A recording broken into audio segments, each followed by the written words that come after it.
minutes. So I'm going to hand over to Prof. Diresh.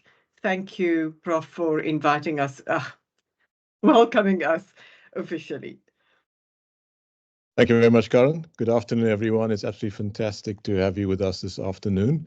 And thank you very much, first of all, for making the time. I think it's very important within our institution for us to have these kind of platforms where we discuss aspects that affect our teaching, learning, and assessment, as well as talk around the kind of best practices that we can have within the institution.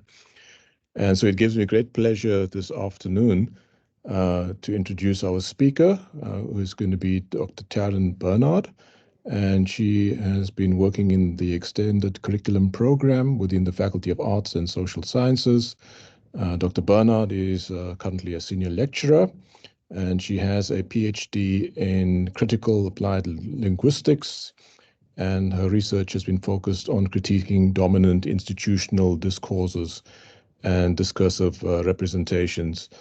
She currently holds a teaching fellowship for a longitudinal visual ethnographic study that explores the identities, the language ideologies, and the language and literacy practices of a group of multilingual students at our institution and how they navigate their way through this at our institution. So I think we're going to get a good sense of a background in that regard as to her topic, which is going to be the classroom as an assemblage of places. And so, Taryn, thank you very much for making yourself available this afternoon to come and share with us. We greatly appreciate it, and we look forward to your presentation.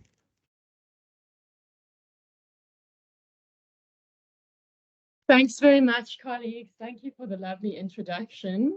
I'm looking forward to presenting today, so I'm just going to launch into it and share my screen. I'm going to stop my camera, and then I'll put it on at the end.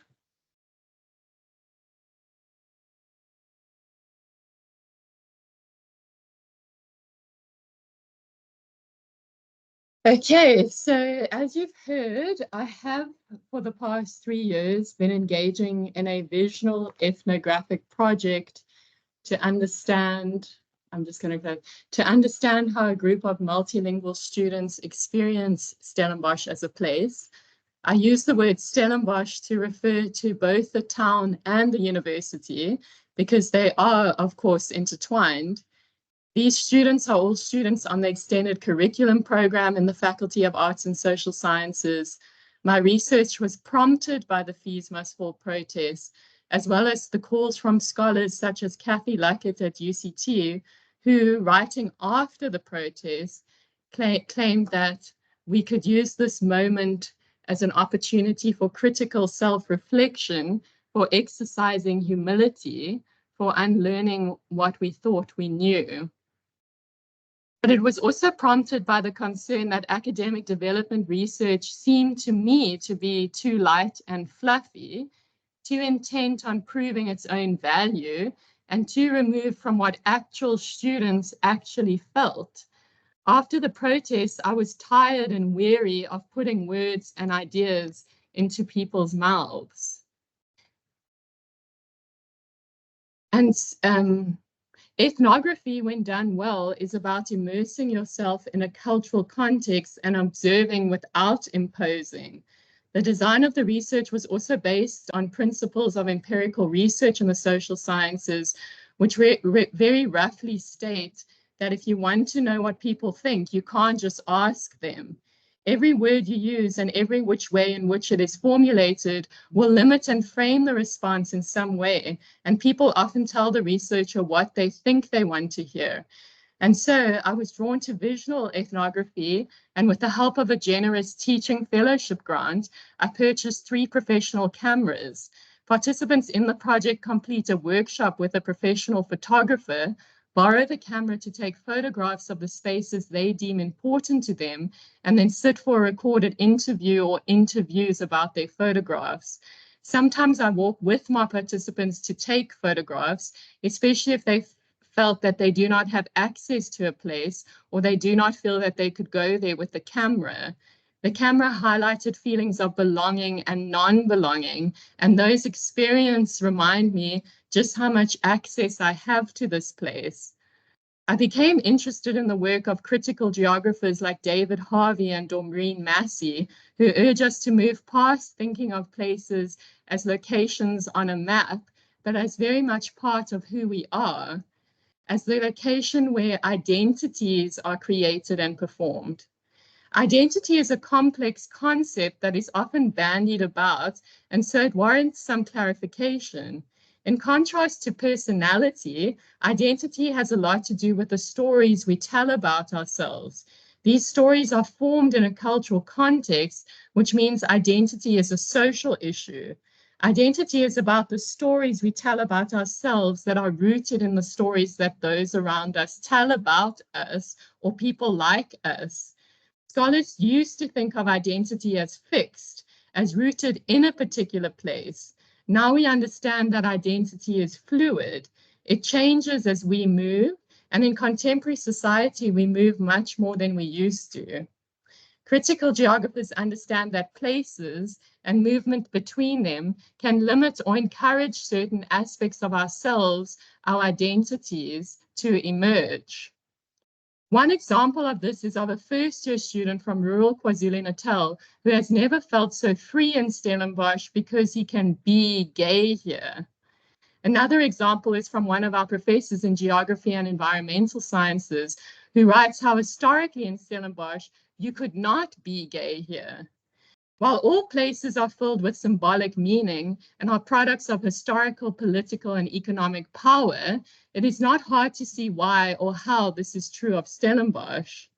I am also interested in the concept of an imagined geography, which originated from the post-colonial scholar Edward Said. Imagined geographies refer to the perception of a place that are created through imagery, texts, or discourses. Stellenbosch is not merely a material location on a map, but it is also a brand image that is pasted onto t-shirts, coffee mugs, and cars to circulate other places. It is a symbol of something. It is a symbol of many things. I was interested in all of this, how Stellenbosch limits and encourages particular identities to emerge, and how Stellenbosch as a place is imagined and constructed. I also turned the lens onto myself. This year marks the 20th year I've been in Stellenbosch, which is also coincidentally half my life. I arrived 20 years ago wide-eyed in order to pursue a BA Languages and Culture degree in what was then called the BJ Forster Building, or the BJ. I shared a small flat with my brother by the Jan Marais Park. My morning walk in my first year would take me past some of the residences, down Victoria Street, over the Roy Plain, in order to make my way to class on time, or to the library, with my tweetaligheid woordeboek, because my Afrikaans was not so good. I'm also Jewish, a secular Jew. At times I have announced my Jewishness because it signaled that I'm not part of this place, while at other times I hide my Jewish identity in order to fit into this place. I've never felt so connected to Stellenbosch until I moved away from it, because I also did not feel like it was my place. And then I realized how familiar it is to me, how much I am a part of it, and how my knowledge of it is embodied. Embodied knowing has been defined not only knowledge that resides in the body, but knowledge that is gained through the body or through the senses. I will return to this point at the end of my presentation. In contrast to me, participant 1 came to Stellenbosch in January 2017 and graduated with an undergraduate degree in March 2023. He is from an informal settlement called Chikota in the Limpopo province, which borders Louis Trichardt, a town named after the Voortrekker who settled in the area during the Great Trek. There have been initiatives to change the name of Louis Trichardt to Mikado, who was the 19th century chief of the Vendors, but these efforts have all failed.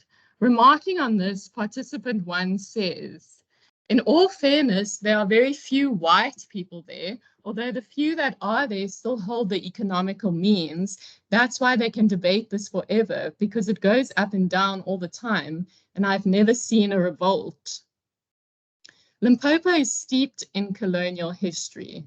Its borders encapsulate the landscape once known as Venderland, the home of the Vivenda people. The Vivenda were the last of the African groups in the Transvaal to be subjugated by the South African Republic. Participant 1 is Venda and speaks Venda, but he is multilingual and he includes English, Sepedi, Sotho, isiZulu, isiXhosa in his linguistic repertoire. Participant 1 informed me that before coming to Stellenbosch, he had never left his home environment. He had also not taken a shower. In 2017, participant 1 was admitted to a male residence where he stayed for 2 years. Following this, he moved to a co-ed residence and then to private accommodation.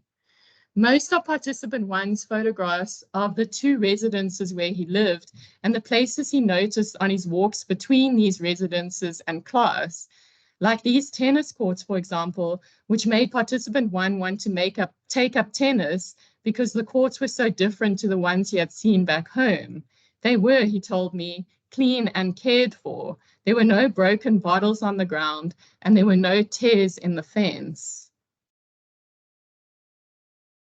Isikana came to Stellenbosch in 2021. He is from Siyabuswa, a town in the countryside of the northern province of Mpumalanga. Isikana requested to take the camera home with him over recess, and as a result, I have many photographs of the barren, semi-rural landscape of Siyabuswa, and a few of one of the malls in the same area. There are no white people in Siyabuswa, not even one. The white person you'll see is from these malls, like the manager or something. Then late after hours, he goes back to where he's from. He's not living in the area. He's traveling to the place where I live. There are white people just there for work, but they don't live there. They just travel. Siyabuswa means we are ruled or we are governed in most Nguni languages. At home, Isikana lives with his grandmother in a house, the same house he has lived in his whole life. From the image he took of his home, I can see it is a neat freestanding house surrounded by a fence which was built in order to prevent people from dumping their litter outside their house, because until recently there were no basic municipal services in Siyabuswa. Isikana identifies as Ndebele and Isi Ndebele is his first language, but he also speaks isiXhosa, isiZulu, Siswati, Sotho, Sepedi, and English. In Stellenbosch, Isikana lived in a shared house in Edas Valley from 2021 until the end of 2023. He now rents a room in an apartment in Merriman Street. Isikana frequently loans out a camera, and he has sat for 2 recorded interviews, each over an hour in length. His photographs not only document his life in Stellenbosch, as well as his life in Siyabuswa, but also document his journeys between these 2 places. Faith is from Mitchell's Plain, and she came to Stellenbosch in 2023. I've had 1 recorded interview with her in November 2023.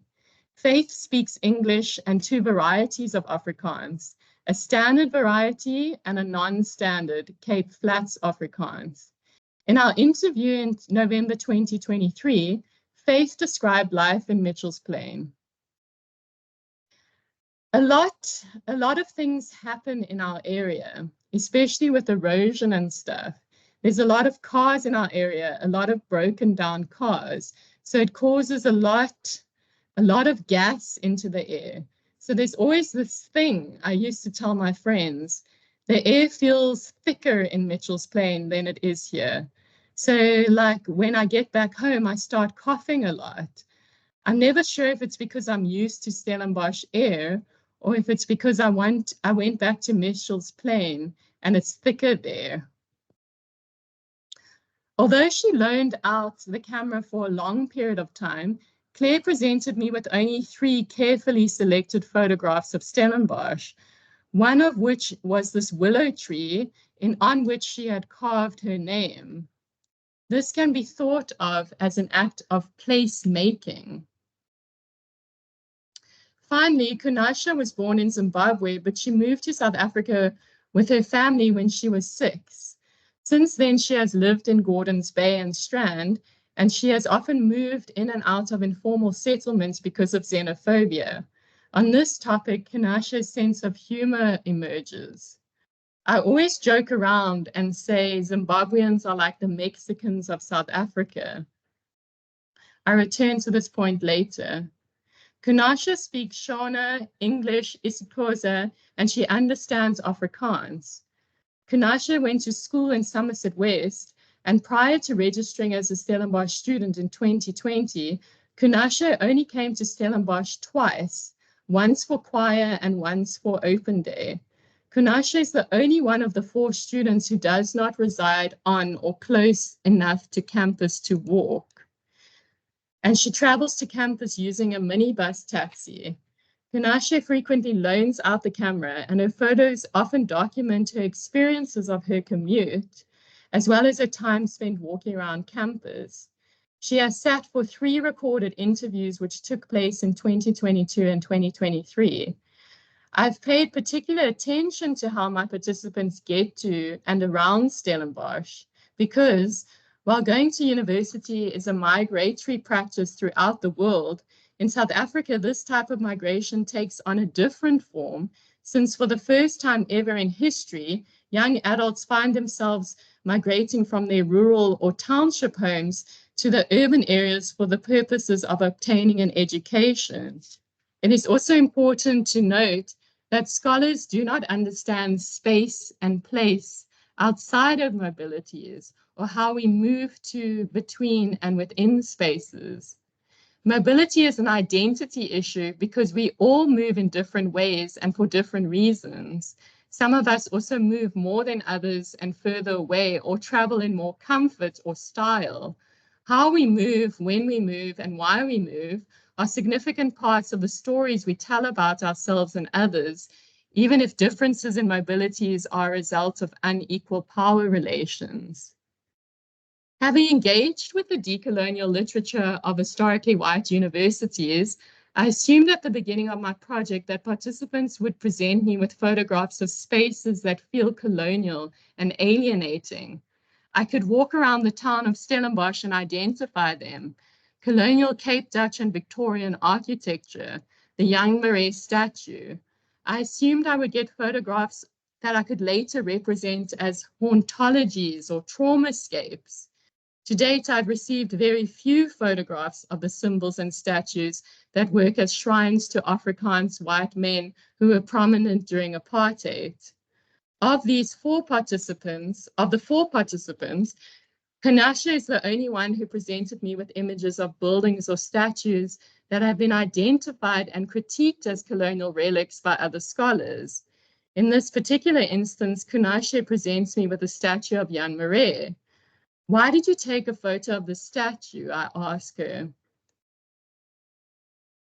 I learned about it through TikTok, funny enough. One of the Stellenbosch students put a video of him up, and it was something like Jan Marais rolling in his grave when he sees all of these people of color on campus. And I was like, this is hilarious, because a few years back, this would not be possible seeing us on campus. I hope you have an image in your mind of students taunting the statue. As I point out in the previous section, when Kunasha jokes about Zimbabweans being the Mexicans of South Africa, it is not uncommon for Kunasha to joke about the things we take very seriously. At the same time, in the stories that my participants told about Stellenbosch, I often felt the place taking on the form of a literal and figurative borderland. It is literal because Stellenbosch was historically formed by imposing boundaries that limited access to the space. It is figurative because these borders still exist in the minds of my participants. Participant 1, for example, communicated that everyone in his community thought he was crazy for wanting to go to Stellenbosch, while he subsequently listed barriers to entry or full participation in the space, not having enough resources, not speaking the right language, not having the right mindset or the right education. He tells me before he came to Stellenbosch, before he applied, he went to Google and Googled the streets, buildings, and it was just somewhere he wanted to be for some reason. And then I chose it, he says. Everyone thought I was crazy because why would you want to go there? How do you want to get there? Who do you even know? How are you going to do this? You don't have the right money, right? English. You don't have the right mindset. You don't have the right education. There was just nothing going my way. There was just nothing saying you can fit in there. Everything was just the same. You can't go there. There's a destiny waiting for you. That's not it. Now it strikes me that my participants are quite brave to enter a place that is constructed as off limits, to go against what everyone around them tells them to do. You might also recall participant 1 and Isikana's perspective of their home environments. In all fairness, there are very few white people there, participant says about Louis Trichardt. There are no white people, not even one, Isikana says about Siyabuswa. In contrast to home, Stellenbosch is a white place. There are a lot of white people in Stellenbosch, Isikana tells me. This place is like white. Stellenbosch is also very beautiful and green and unbelievably wealthy. In this extract, participant 1 is reflecting on his first time at the university's administration building. He had visited the building to speak to someone to secure accommodation for the year. The first thing that amazed me was that there was no line, and we were all sitting on these comfortable chairs that fold in on themselves, and I'm like, okay, I'm in heaven now. I have made it. I'm being accepted to a place where no one where I come from can even imagine the amount of comfort I'm actually feeling right now. There's aircon, there's beautiful chairs, the queue is so short and it's moving very fast. People are friendly, no one is sad, no one looks stressed, no one looks like they have just lost something. Participant 1 draws my attention to the comfortable and beautiful chairs in the university's administration building, just as he draws my attention to the signs of wealth, the expensive cars and restaurants that dominate the center of town, a place that he calls Europe. Similarly, Faith tells me that in Mitchell's Plain, status has been ascribed to her because she is from Stellenbosch now. They would call it posh. And currently, me that's studying here at Stellenbosch, whenever I would come back home, they'd call me famous, or they'd say I'm like a star, I'm popular because I'm from Stellenbosch now, not from home, now I'm from Stellenbosch. So they see me as this famous person. They tell me, oh, you're back home now, Miss Stellies, or things like that. And I think they see Stellenbosch as this rich area that has so much things that they don't, like it's calmer here, and there's not really gangsterism here. Well, I haven't seen any gangsterism here. So to them, I'm living the dream life here. Faith and Kunashe, the 2 female participants presented in this paper, both make reference to the fact that in comparison to their home environments, Stellenbosch is safe. Faith tells me, I really like the nightlife here.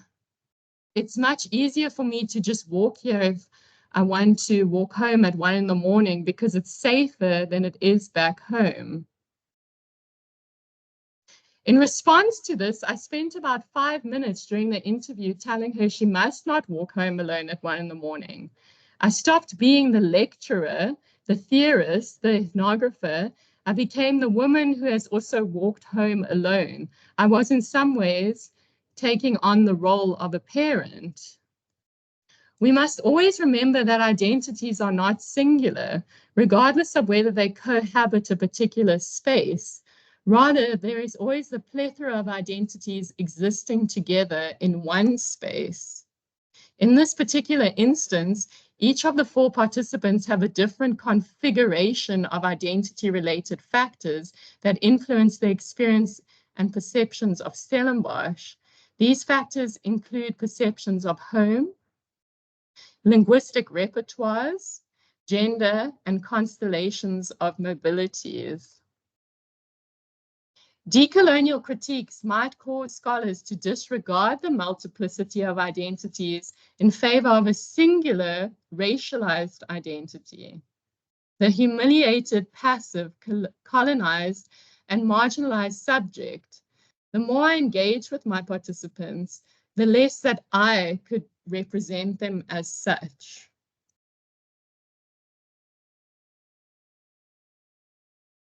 I'm just having a sip of water. Engaging in this work made me realize that we are all diverse in multiple ways, and that we need to make sure we are not using the word diverse as a pseudonym for race. Engaging with this research made me realize how little I had to refer to race. I hope you noticed that I only referred to race in one instance, to white people and to Stellenbosch as a white space, because my participants did. For the rest, I could describe experiences and identities just by referring to histories, languages, and spaces, and how people move to, from, and within these spaces and places. Of course, this discussion is historically embedded in race and class relations, but the focus on space and mobilities opened up a world that I could not see, a world I previously could not talk about. I'm going to ask you, the educators, to engage in critical self-reflection and to decolonize your curriculum. Then I will ask you, what is your experience and perception of Stellenbosch as a place? Where do you move? How do you do so? Why is this the case? Can I add your story to the tapestry of stories I've weaved throughout this talk, and in a way in which one story and narrative does not take preference or dominate the other? If decoloniality in the classroom is a kind of inquisitive undoing and disruption, this can be achieved in many ways. When human perception becomes habitual, it becomes automatic. There are many ways to disrupt our automatic responses to things, to people, and to places.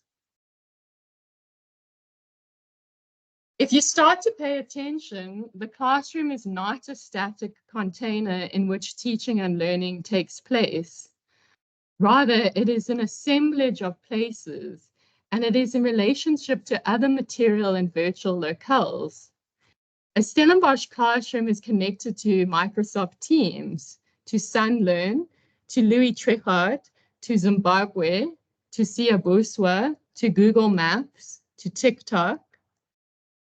Like all places, it is the location where identities are created and performed. It is a place that can limit or encourage certain aspects of ourselves, our identities, to emerge. Engaging in this research made me a bit weary of theory and engaging in identity politics as a result of theory. Students participated in this project because they wanted to tell me their stories. Now I've learned to just ask students where they are from. When I know where that is, and if I know a little bit about it, I get very big smiles. I found that spatial perspectives were soft. It allows room for multiplicity. The idea of border crossing urges teachers to be more cognizant of and responsive to the worlds that students experience outside of the classroom. This year, I taught difficult concepts like development differently. I first asked students what they know about it and how they felt about it. And in doing so, I built a bridge from their experiences and knowledge to the abstract and theoretical way in which knowledge and life is represented in the social sciences. I've also come to appreciate that most knowledge is embodied. It resides in the body and it is gained through the body and through the senses. academic knowledge can feel disembodied, almost alien. And so I find myself asking more and more, how can I adapt this space? How can I get more bodies involved in it? Access, after all, is a spatial issue. Thank you.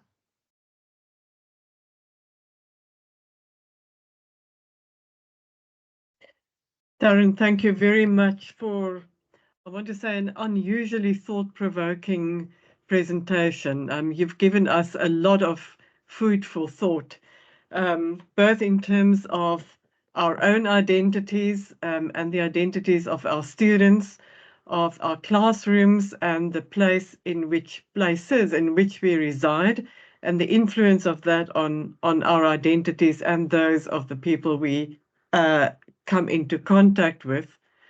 And then also just in the classroom, you know, I really, what you've just said about teaching as border crossing and as bridge building, I think that is really the gist of what we are trying to do in the classroom. And it's also, I think, at the core of one's different identities, the plethora of identities you've spoken of. One is always crossing borders or maybe boundaries in that sense of who you are today to, well, at the moment, let's say, and who you will be in an hour's time in a different role, etc., etc. So thank you very much for that, Taryn. And I would like to open the floor now to any questions or any comments. There's nothing in the chat at the moment, but you're welcome to place a comment or question in the chat as well. Thank you, Debbie. Who says, beautiful presentation, loving this research and following the journey as you present the work in different spaces, indeed. Thanks, Debbie. Yes, thank you. I can see a hand. I can't see whose it is. Hi, Karen. I think it's mine. Hi, it's Margriet. Hi, Margriet. So I just want to thanks so much, Taryn. I have so many thoughts, but I'm just going to share one that came up for me that I really has helped my thinking and my understanding because as a staff member, I also have a different identity in Stellenbosch, even though I live here, but not coming from here. And I've working with students, hearing about students totally being devastated by not being able to finish their studies or by failing. And often I ask myself, it can't be this bad. You just failed 1 or 2 classes, you know, you just, we're going to sort out a bursary. It's going to be fine. You know, you're going to go on. But as you explain the whole concept of, you know, I think it was Fiona who said, you know, she was a star now in her hometown and she made it in a certain way. How earth-shattering that part of her identity must then have been affected. Your identity can be affected if you then do not fulfill that star-like role, you know, that sense of I'm not good enough, I can really not go back to the community because I didn't make it. And also if you then do feel, so that's the one part, so that just opened it up for me much more clearly in a psychological manner. But then the other aspect of, okay, so now you get here and everyone's very excited, but what if you then don't like it? What if you then don't feel like you fit in, but you have nowhere else to go because you've made it? And so how then that becomes a very isolating experience in a place where you're not allowed to say how it negatively affects you, which was another thing that I've never really in that way thought of. So thank you for that. That opened up a lot of stuff for me. Yeah, I'll just respond. I can say that doing this research was very complicated and difficult at times. There was one point where I had, and I think I still experience some of that, a sort of crisis of positionality and also representation, because sometimes I felt, because I'd also been engaging in this decolonial literature, that I started to question whether I was just another white person representing Black people. And that really bothered me. Yeah. To the point where it was actually at times difficult to write this research up. But I still persist because I think it's valuable. And I think it's valuable just in understanding how complex things are. Sometimes I've been grateful that I'm not in a top management position, because I can understand that it's all good and well for me to highlight complexity, but at the end of the day, someone needs to make decisions. And they have to base their decisions also on more generalized experiences. But some of the issues that you've raised have come up in my data. So participant 1, for example, has graduated, but he's actually in Johannesburg and he's really struggling to get work and to get a job. And I spoke to him the other day, and he told me that he would be mortified to go back to his home community, because back home they told him not to go to Stellenbosch. Why would you want to go there? And his worst fear was that he has now come to Stellenbosch, gotten the degree, and now he can't get a job. Sure. So, but what I've also noticed is that people's experiences change all the time. Sometimes they feel like they belong. Sometimes they don't. Sometimes they feel like they find a space where they belong within this bigger space, and then they stay there. And then as the years go on, this changes.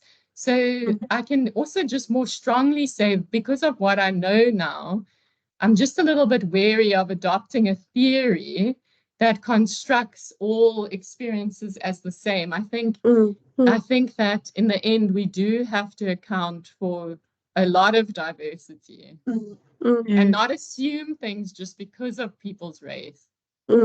Yeah. Thanks, Taryn. Thanks, Taryn. Yeah, I couldn't agree with you more. And I think Sim has posted 2 comments already. Sim, would you like to put your views, please? Hi, Taryn. Just a reflection, really, and in support of the findings that Taryn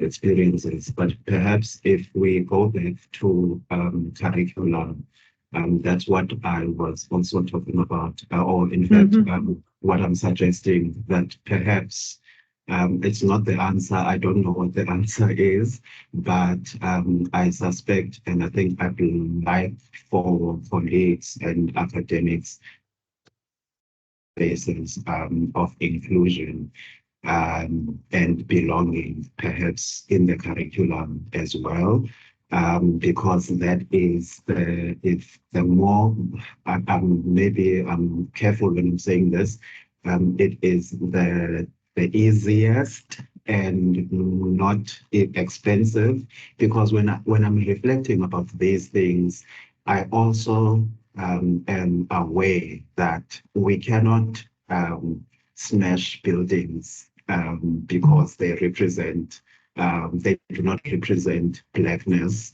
but perhaps because that's expensive, but maybe if I'm included and my knowledge and ways of knowing are appreciated in the classroom, it will do something, I don't know. And perhaps if we are thinking of building new spaces, we start, thinking about how can we build them differently. Yeah.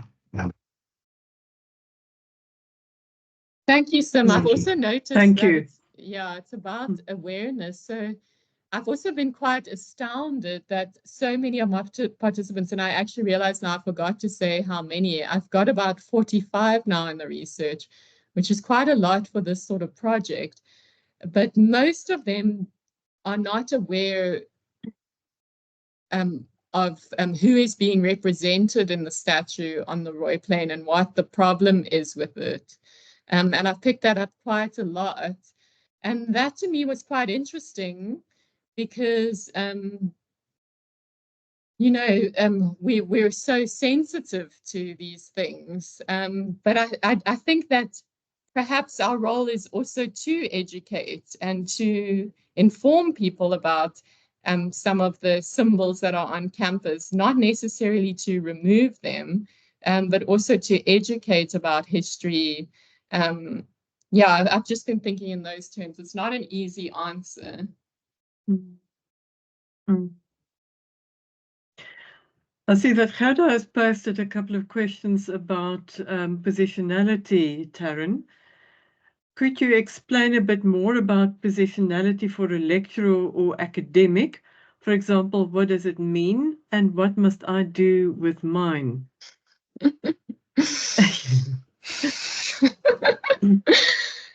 Yeah, so this research was very tricky because, as I said, I'm a lecturer. I don't always lecture this particular group of students in the project, but I would have lectured them at some point.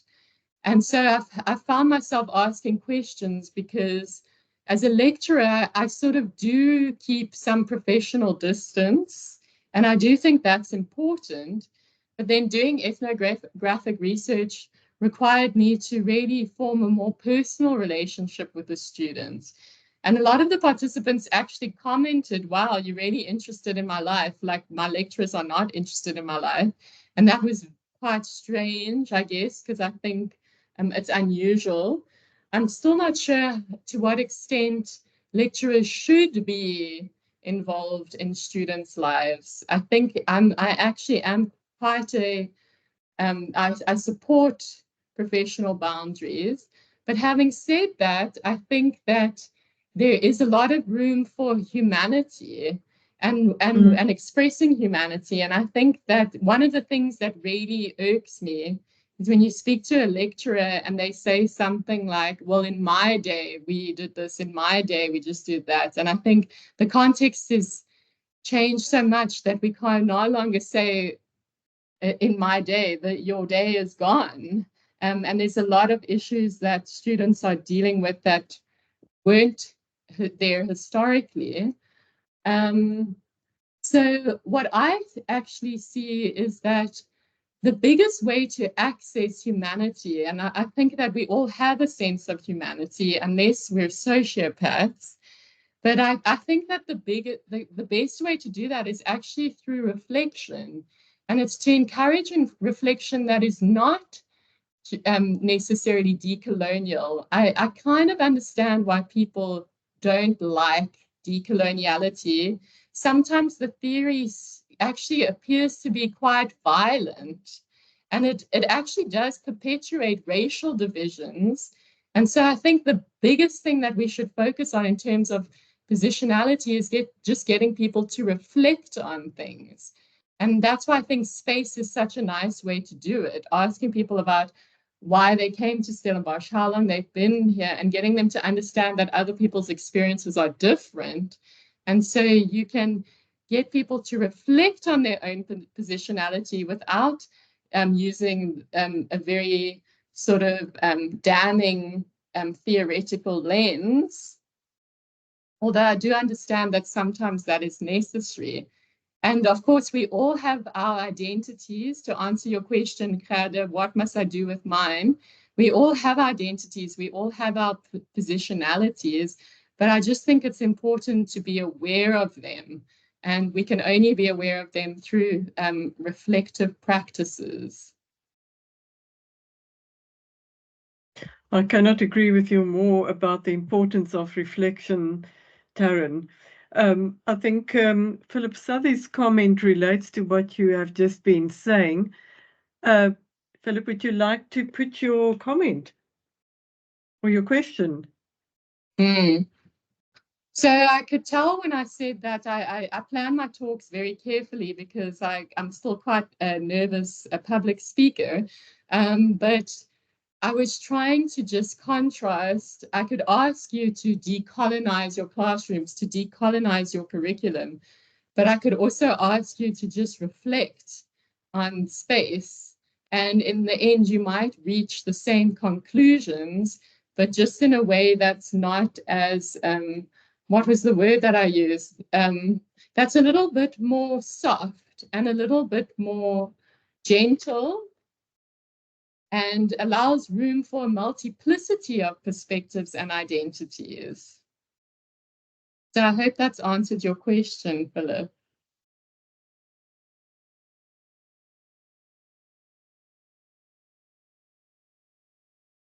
I also, to be honest, I was a little bit sensitive at one point that I was going to come across as the white woman who was trying to derail the decolonial agenda in this research. I've been quite perturbed by that. I certainly don't want to come across as such. I think in my research, I really have shown that I'm really deeply engaging with these issues. To a level that I don't expect of many people, and it's difficult work. But I think that sort of engagement is useful. And I just want to reiterate: there's room for decolonial critiques, but there are also other ways of addressing some very important issues. Taryn, I'm wondering what this has meant for your own identity. Yeah, I did allude to it, but about 3 years ago, I moved to Cape Town, because I always wanted to live in Cape Town, so I commute now. And I've never felt so connected to Stellenbosch as I have in the last 3 years. When I drive into Stellenbosch, I realize how familiar I am with the place. And I've also had my battles here. Those who work closely with me will know that I've had my own institutional battles. But to be honest, I experience Stellenbosch as a place that maybe it's my faculty, maybe it's the people that are around me, but where people are really trying hard and are really, I mean, in terms of identity and my relation to the space, I have a good relationship to Stellenbosch. And I can see how it's complex, especially in terms of being Jewish. It was hard for me to declare that I'm Jewish in this talk because of the current political situation. And so that's also just to highlight that it's complex. But I do have a very positive relationship to Stellenbosch, and maybe that also influences the research and how my participants engage with me. I can see that those students who participate in the research are very, very curious. They experience Stellenbosch as a different cultural experience, but that's what they like about it. I don't claim to be capturing everyone's experience. Maybe those experience of students who are having a really hard time will not participate in a research project like this, but I think we also have to make space for students who are curious and inquisitive and who want to just tell their stories. Thank you. Thank you for your honesty in sharing about yourself as well. Colleagues, there's still time for some more questions or more comments. Is anything in particular, any of the concepts or the experiences Taryn has mentioned that you would like to respond to?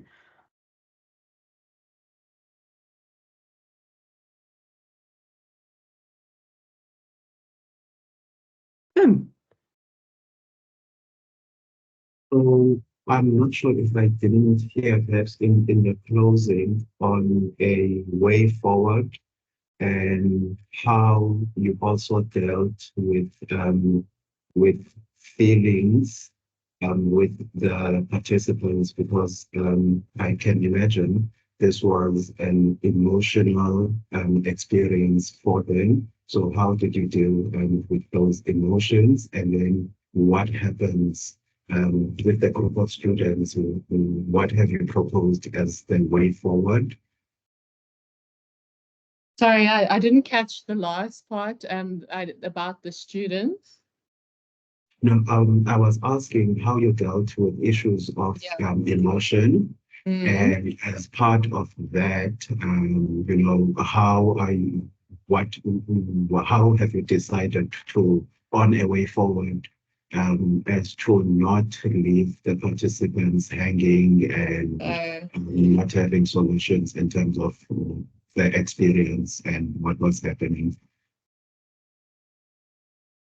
So the participants in my project have not, obviously with this sort of research, they are allowed to withdraw at any point, although unless the research is published.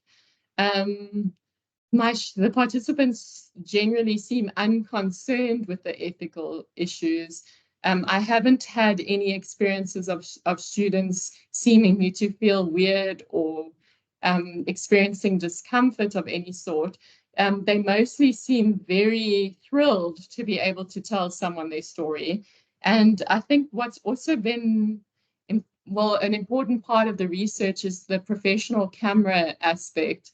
The students were very excited to learn how to use the camera. And I could see that that was quite a privilege for them to be able to learn how to use a camera like that and to be able to share their photographs with me. But I actually, relating to your earlier question, Taryn, perhaps that I can share this with you guys. When the Wilgenhof issue broke out earlier this year, I felt quite upset about it because I was dealing with stories where students were presenting this really positive experience of Stellenbosch as a space, and I was ready to talk openly about it. And then the Wilgenhof issue happened, and then I felt very weird about disseminating messages which represent Stellenbosch in a positive way. Also, being Jewish, I felt very weird about the Nazi references. And so I think that just raises the point that our perceptions of the space change at different times depending on what's happening. But, you know, it's interesting how then that passes, and I don't feel that way about it. But I kept on thinking back to a participant who at the end of last year brought me photographs of the Wilgenhof building. But she was just saying, I took this picture because it's such a beautiful building. And I kept on thinking about that when the news story, came out, that to her it was just a beautiful building, that's all it was. And I'm also sensitive about then raising the issues with people and going back to them and saying, but do you know what this building is? And I don't think that's my place. So she came back a few weeks ago and she brought more images, and there was Wilgenhof again. And so I thought, well, now I must raise the issue. And I said to her, do you know that's Wilgenhof? And she just gasped. We were sitting in my office, and then she just laughed. She goes, is that Wilgenhof? And she didn't know that that was the building she was taking pictures of. And it's only to say that the whole issue, when you start looking at space and place closely, it becomes very complex. And sometimes it's really hard to put your finger on one particular perception or one particular construction. And that's made the research quite hard to write up. But at the same time, I think that's the message of the research, is that we can't assume what people's perspectives are. And we have to actually ask them. So that was my little rant. I think that's a powerful take-home message. Yes, don't assume, make sure, ask, get the information, make the contact with the person. Taryn, I'm wondering, somebody asked a question earlier about what happens with these students then when they've graduated and they left, in terms of the issues you've mentioned. Have you ever thought of following up and taking your research further? I would like to, but they're also just in my capacity as coordinator of the extended curriculum program. So I don't know. I enjoy the research. I probably will continue with it even after this particular project has ended. because it will be so nice to track experiences over a long period of time. Mm. And I have the equipment now. But, you know, data is a very interesting thing, because sometimes you can just collect the data you want through a questionnaire or asking a quick question. But I think if we are to think about extended curriculum programs as social justice initiatives, and as a way to achieve upward mobility, we do actually have to ensure that students, and perhaps this is just a social science issue, that our students are actually getting jobs and achieving upward mobility. I believe that that is a key thing. So I would like to work with the graduate office and actually get that information, because this project has alerted me to some potential issues. So I could say that it has alerted me, and that I'd like to get the data through another means, perhaps. But there was something that I wanted to talk about, and I know this is not a popular view, but in looking at where the students are from, and the poverty in which they live, I really, and I know that this is difficult for people in top management positions, but it does make me ask questions on the amount of responsibility that's placed on the university and the role of the university and lecturers in the university. I do have questions around that, which I will perhaps have the guts to talk about in a different presentation. Thank you very much, Taryn. Any other last questions or contributions from anyone?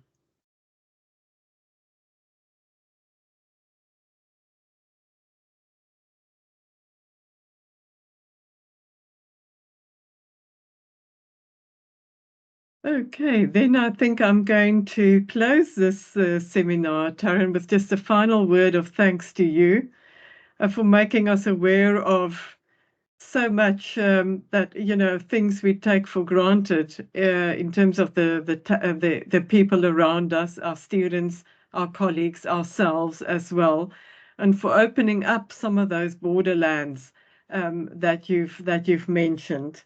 And I think, you know, just as a final word, there was one comment that you quoted that struck me especially as just so sad, and that is, there's a destiny waiting for you, and Stellenbosch is not it. And may this fresh insight you gave us also give us the, what would the word be, confidence and awareness to go and try to make a change to that kind of sensation around Stellenbosch, wherever we have the power to bring about change. So thanks, Taryn. It is very sad, and I just want to add that a lot of my participants get that message from their communities. I've become aware of it now, and I actually address it in the ECP classroom. I actually ask students about that messaging that they receive, but then I get the impression when they come to Stellenbosch, they have a completely different experience, to the point where they actually bring their families here. And then that seems to have an impact on the community, which is a bit more of a positive spin to that quite sad message. So I just wanted to tell you that. Thank you. Thank you.